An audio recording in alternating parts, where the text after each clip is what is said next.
इस चैप्टर का last topic common size PNL. Common size balance sheet करी है हमने, पीएनएल में कंपैरेटिव पीएनएल करा है। अब कॉमन साइज पीएनएल कर रहे हैं। कॉमन साइज में ध्यान हो आपको, हमारा मेन काम होता है कि बैलेंस शीट का जो साइज है, मतलब जो टोटल है वैल्यू एसेट और लायबिलिटी की, उसे कॉमन बनाना है, उसका बेस कॉमन करना है। तो किसी भी चीज को कॉमन बेस करने का सबसे इजी तरीका होता है उसे परसेंटेज में कन्वर्ट करना। ये काम करने वाले हैं सर हम।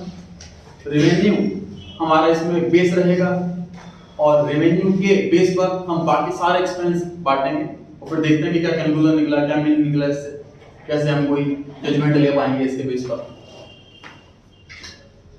पहले कंप्लीट करते हैं सर पर्टिकुलर्स वाला। पहली आइटम दे रखी है रेवेन्यू फ्रॉम ऑपरेशंस।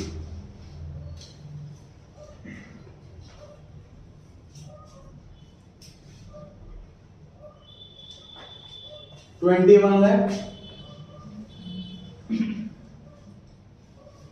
उसके बाद लिखा है कि कॉस्ट ऑफ मटेरियल कंज्यूम, ये हमारे एक्सपेंसेस की पहले वाली कैटेगरी। उसके बाद लिखा हुआ है अदर एक्सपेंसेस, ये हमारे एक्सपेंसेस की 7th नंबर पे कैटेगरी आती है। उसके बाद लिखा हुआ है कि इंटरेस्ट ऑन इन्वेस्टमेंट, ये सातों में से कौन सा एक्सपेंस? ये इनकम है सर। इन्वेस्टमेंट पे इंटरेस्ट हमें देना नहीं होता, हमें मिलता है, तो ये हमारी इनकम है। इनकम दो ही टाइप की होती है, रेवेन्यू फ्रॉम ऑपरेशन और अदर इनकम। तो अदर इनकम है सर हमारा मेन काम नहीं है इंटरेस्ट अर्न करना। क्वेश्चन में अगर ऐसा मेंशन हो फाइनेंशियल कंपनी तो मेन इनकम होती है, ऐसा क्वेश्चन प्रैक्टिकल नहीं है। अदर इनकम सेकंड इनकम है हमारी।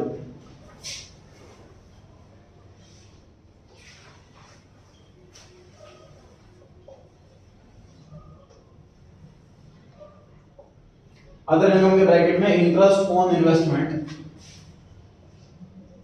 80,000,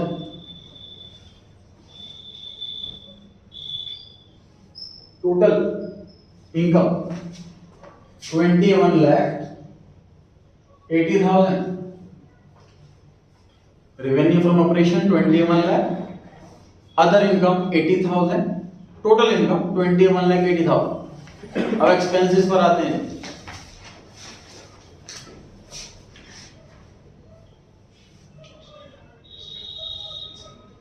दो एक्सपेंस दे रखे हैं क्वेश्चन के अंदर, कॉस्ट ऑफ मटेरियल कंज्यूम और अदर एक्सपेंस।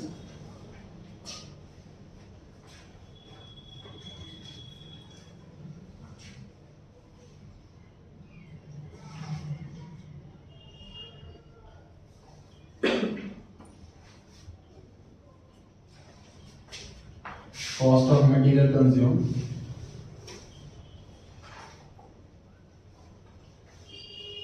और अदर एक्सपेंस। कितना है ये कॉस्ट ऑफ मटेरियल कंज्यूम? 9,90,000 और other expense 3,90,000, total 13,80,000। Total expenses 13,80,000। इसका अगला स्टेप क्या होता है? Tax, profit before tax. हाँ जी, प्रॉफिट बिफोर टैक्स। वो कैसे निकालते हैं? टोटल रेवेन्यू में से टोटल एक्सपेंस माइनस कर देते हैं, प्रॉफिट आ जाता है। तो 21,80,000 में से हम माइनस करने वाले हैं 13,80,000। कितना होगा? 8 लाख। ध्यान रखें पीएनएल वाले क्वेश्चन में हमें पर्टिकुलर्स वाले कॉलम में भी खूब मेहनत करनी पड़ती है। बैलेंस शीट वाले क्वेश्चन में मेहनत नहीं होती, ये फॉर्मेट दिया होता है उसी सीक्वेंस में जनरली आ रहा होता है, मेहनत बढ़ जाती है पीएनएल से। पीएनएल ज्यादा इंपॉर्टेंट इस चैप्टर में, बैलेंस शीट कम इंपॉर्टेंट। लेकिन ऐसा नहीं कम इंपॉर्टेंट का मतलब ना करो। देखो कम इंपॉर्टेंट अगर बिल्कुल ना एग्जाम में तो बच्चा अटेम्प्ट ही ना करे। मान लीजिए 8-10 साल से सिर्फ इंपॉर्टेंट वाला टॉपिक ही आ रहा है, अनइम्पॉर्टेंट आ ही नहीं रहा, तो कई बच्चे करना बंद कर देंगे, उसे टीचर पढ़ाना ही बंद कर देंगे। इसलिए हर साल एक आध टॉपिक जरूर हर चैप्टर के अंदर अनइम्पॉर्टेंट भी रखा जाता है, इसलिए कि बच्चा सेफ साइड हर टॉपिक करके चले। टैक्स दे रखा है तो लिखना है, वरना नहीं। टैक्स दे रखा है लेस टैक्स 50%, 8 लाख का 50% 4 लाख।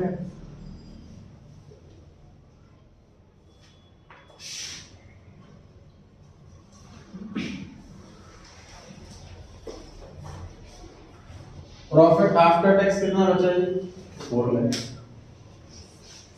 इसमें सर गलती होने के चांस कहाँ थे? ये सेम क्वेश्चन है, सेम क्वेश्चन करवाया हुआ है कंपैरेटिव वाले में। इंटरेस्ट ऑन इन्वेस्टमेंट में गलती हो सकती थी, एक्सपेंस के बाद दे रखा है। तो बच्चा इसमें क्या करता है इस केस में? पॉसिबल कंज्यूम्ड, अदर एक्सपेंस और इंटरेस्ट ऑन इन्वेस्टमेंट, ऐसे सीक्वेंस से लिख देता तीन बार। तो ध्यान रखना है, इंटरेस्ट ऑन इन्वेस्टमेंट इनकम है, एक्सपेंस नहीं। जी कंप्लीट हो गया पर्टिकुलर्स वाला कॉलम, कंप्लीट हो गया अमाउंट वाला कॉलम। अब आते हैं जी कॉमन बेस बनाने के लिए। बैलेंस शीट के अंदर जो हमने 100 माना था, वो माना था हमने टोटल ऑफ एसेट्स है, या फिर ऐसा कह लो टोटल ऑफ लायबिलिटीज है, क्योंकि दोनों सेम ही होते हैं। टोटल एसेट मान लीजिए 10 लाख रुपए है, उसको हमने 100 मान लिया, तो फिक्स्ड एसेट जितने रुपए हमने परसेंटेज निकाल ली, करंट एसेट जितने रुपए परसेंटेज निकाल ली, current liability, share capital, NCL, सबका सब। अब क्या करने वाले हैं सर? अब बैलेंस पीएनएल अकाउंट के अंदर कोई ऐसी आइटम नहीं होती कि सेट का टोटल तो सर टोटल दोनों को मैच ही करेगा। इसमें दो आइटम है, इनकम है और एक्सपेंस है। इनकम एक्सपेंस में जो बड़ा अमाउंट होता है वो इन जनरल सेल्स का होता है, तो सेल का कितना परसेंट खर्च हो जाता है ये इंफॉर्मेशन काम की निकलती है। इसलिए हम पीएनएल में जो बेस लेते हैं, जो 100 लेते हैं परसेंटेज के लिए, वो रेवेन्यू बोलते हैं। ध्यान रहे, टोटल रेवेन्यू नहीं बोला मैंने, रेवेन्यू फ्रॉम ऑपरेशन बोला। तो रेवेन्यू फ्रॉम ऑपरेशन के बेस पर बाकी कितनी आइटम कितनी है वो कैलकुलेट करें। अभी कैलकुलेशन बता रहा, उसके बाद लॉजिक पर आते हैं। सुनिए करना क्या आपको, ये जितने भी अमाउंट है समझ लीजिए न्यूमरेटर,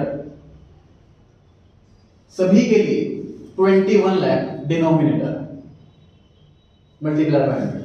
फिर रिपीट कर रहा हूं, ये सारे अमाउंट मान लीजिए न्यूमरेटर है, एक एक करके, पहले ये न्यूमरेटर फिर ये निकलेगा, फिर ये न्यूमरेटर फिर ये निकलेगा, ऐसे ऐसे करके, और सभी के लिए 21 lakh denominator multiply by 100, multiply by 100। हां जी, एक्सपेंसेस के लिए भी सभी के लिए, पूरी स्टेटमेंट के लिए। तो लॉजिक पर आएंगे, इससे क्या मीनिंग निकला अभी मैं रटवा रहा हूं फॉर्मूला एक तरह से, है ना। तो पहले वाले स्टेप पर आता हूं sir, 21 lakh upon 21 lakh into 100। तो हमेशा 100 आएगा, ये तो हमेशा ही 100 आएगा, ठीक बात है। Next 80,000 divide by 21 lakh into 100। शुरू हो जाओ। अच्छा चीटिंग कर लेते हैं, 3.81 अभी दे रखा, कैलकुलेशन का टाइम बचा लेते हैं। अब मुझे बताइए क्या करते हैं, न्यूमरेटर 21,80,000, डिनोमिनेटर 21 लाख इनटू 100, 100 से ऊपर आएगा।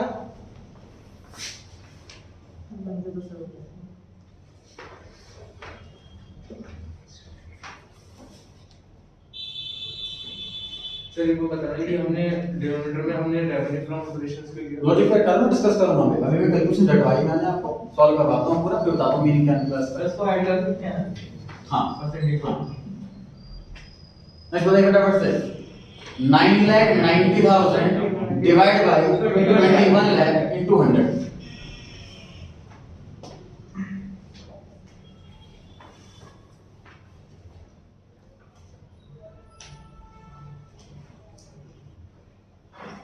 Next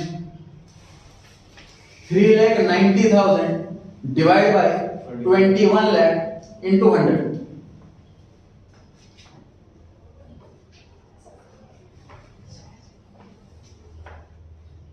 next 13,80,000 divide by 21 lakh into 100।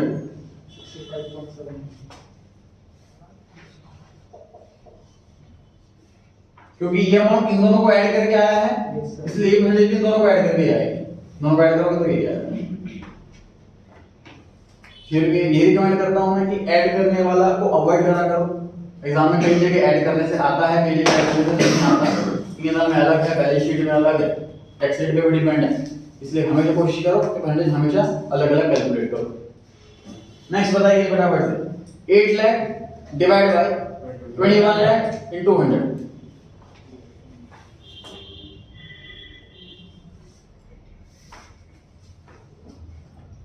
4 lakh divide by 21 lakh into 100।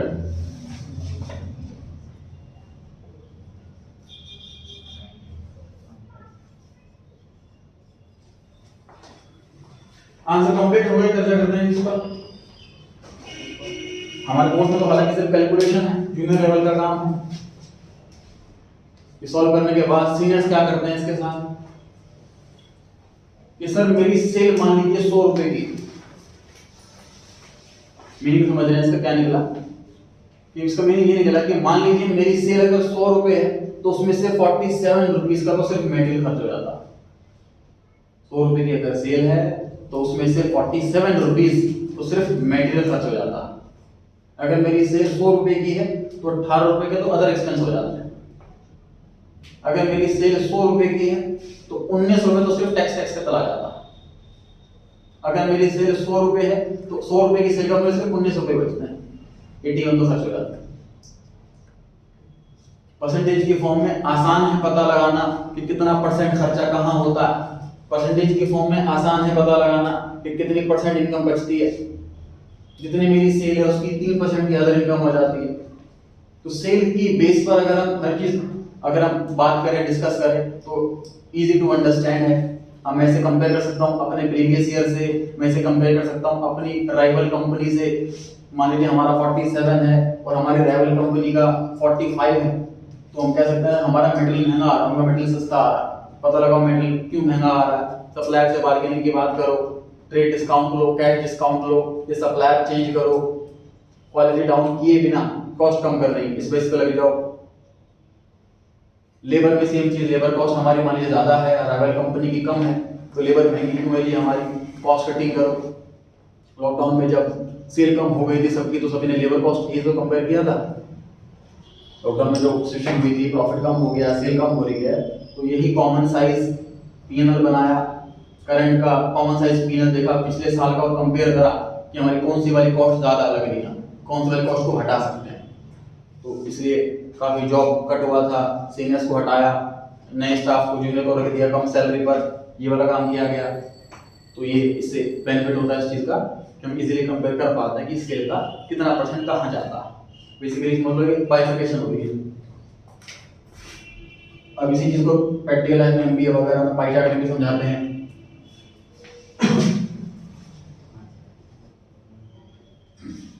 Suppose ये टोटल जो है वो 100 रुपीज जो 360 के इसमें 360 में कन्वर्ट करते हैं, इसमें 100 की बजाय ये टोटल हमारी सेल है तो इतना पोर्शन मटेरियल में, इतना पोर्शन अदर एक्सपेंस में, इतना पोर्शन प्रॉफिट में, इस तरह डिस्ट्रीब्यूट होकर बताया। तो पिक्टोरियल फॉर्म में ज्यादा अच्छा क्लियर हो पाता है कितना बड़ा पोर्शन किस काम खर्च हो गया, सिर्फ इतना सा पोर्शन हमारे पास प्रॉफिट का बचा। ये इस फॉर्म में भी समझाया जाता है, ये अलग हमारे कोर्स में नहीं है। इसको प्रेजेंट करने का तरीका है हम फाइनेंशियल एस्पेक्ट से हम सारे काम करते हैं कंपनी के, तो हमें हर चीज को रिपोर्ट करना, जो डिसीजन जिनके हाथ में, जैसे पॉलिटिक्स की बात करूं सर मैं, तो जो मिनिस्टर बना हुआ ये तो ना उसको उस चीज की सारी नॉलेज है, उस चीज के वो एक्सपर्ट हायर करते हैं और वो एक्सपर्ट्स उनको ये सब सारी इन्फॉर्मेशन देते हैं, चार्ट बना करके उनको समझाते हैं कि सर ये इकोनॉमी में ये चल रहा है और ऐसा होना चाहिए, तो साथ साथ कोई टैक्स की पॉलिसी लानी चाहिए।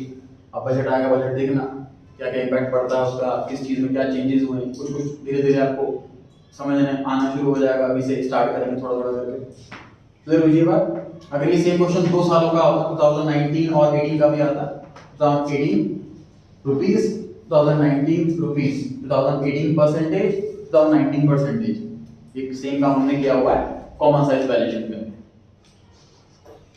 परसेंटेज वाला जो ये कॉमन साइज वाला जो आता है ये जनरली 1 साल का आता है, क्योंकि 1 साल में ही एग्जामिनर आपका चेक कर लेता है कि आपको समझ में आया कि नहीं है, कि आपको सेल का बेस लेना है। इसमें क्या मिस्टेक होती है बच्चों की, ध्यान से देखो, बच्चे इसको 100 मान लेते हैं बेस, मतलब सबका डिनोमिनेटर वो ये कर देते हैं 21,80,000, ऐसी गलतियां देखी गई।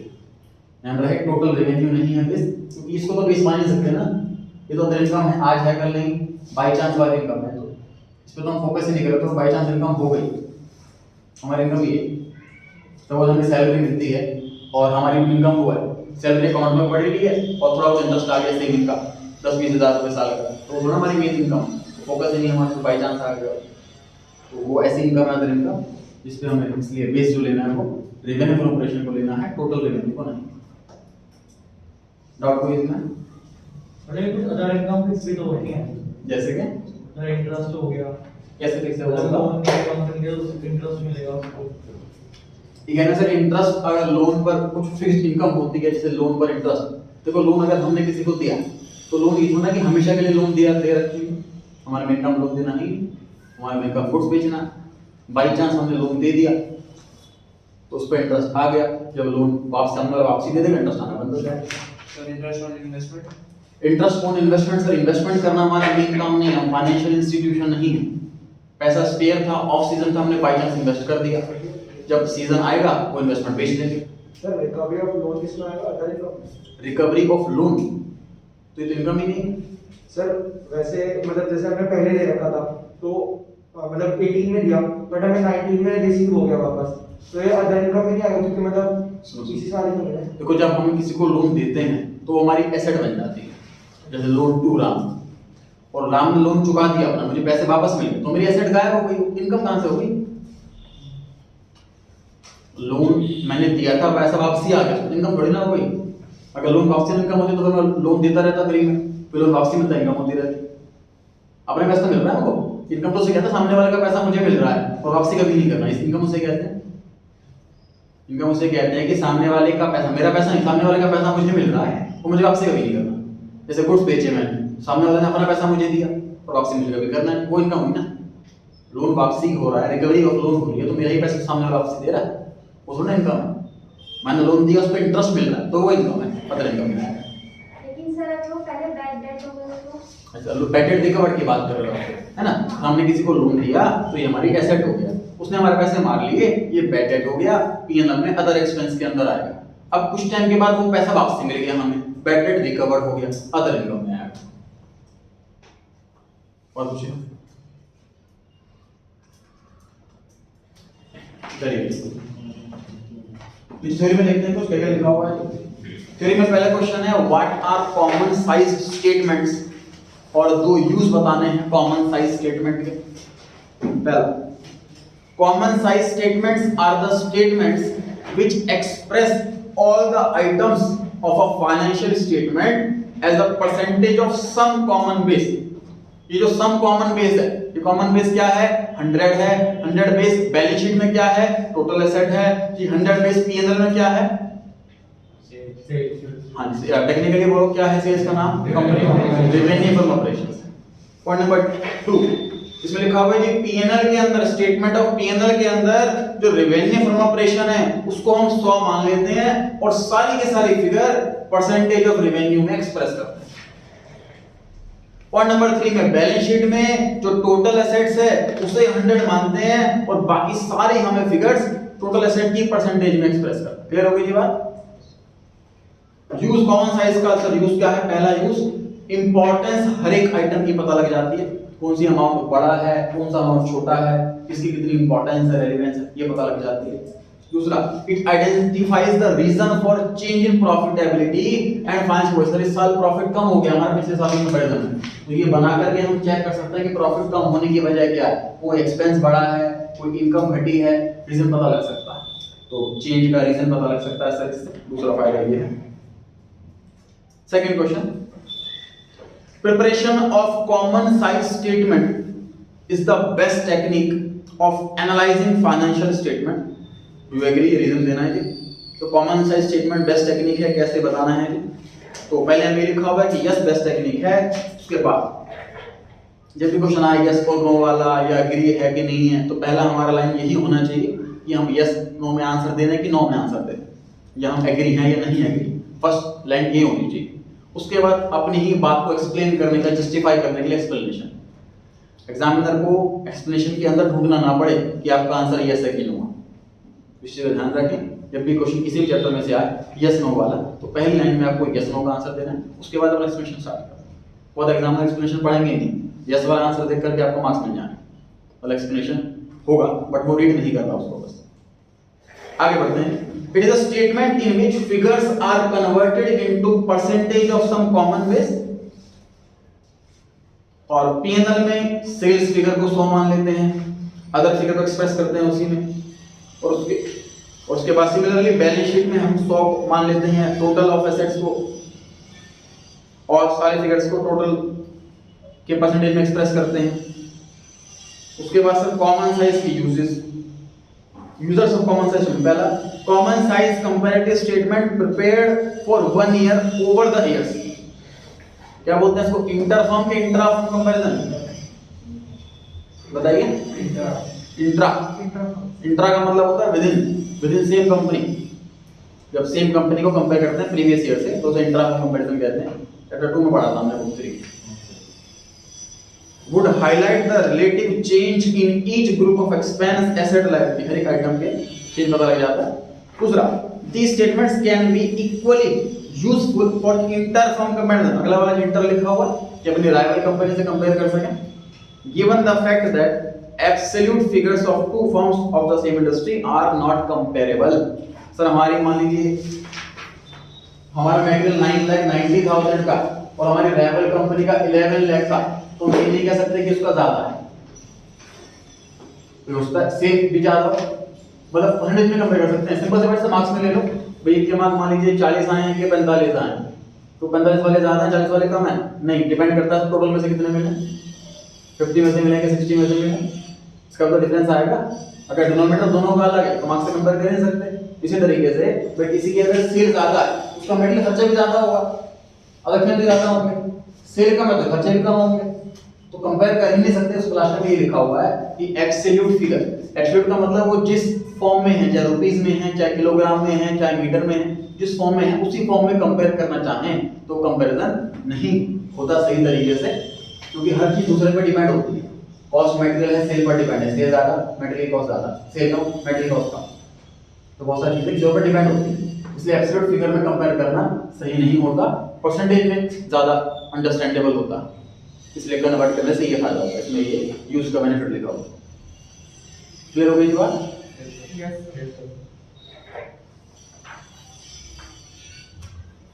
अच्छा जी, अब आपको चेक कराना है मुझे क्वेश्चन नंबर 7।